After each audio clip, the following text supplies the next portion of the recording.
করতে চলেছি poison game. চলো তাহলে শুরু করা যাক। তুমি যাও বন্ধ করে বলো। না তুই পিছনে ঘুর।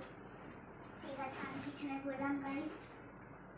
দেখবি না এইটা আমার পয়জন। ওকে হ্যাঁ আমার পিছনে ঘুরে বসো।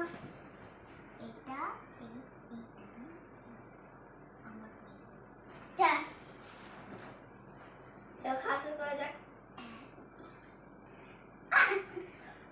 পয়জন মানে সব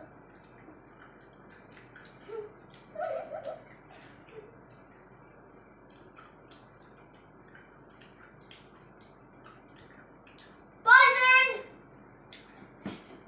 এইবার আমার পয়জন খেয়ে নিল। আমি হারা। Bye bye. আর বলুন তো রিমা কোনটা পয়জন ছিল নিশ্চয়ই কমেন্ট করবেন।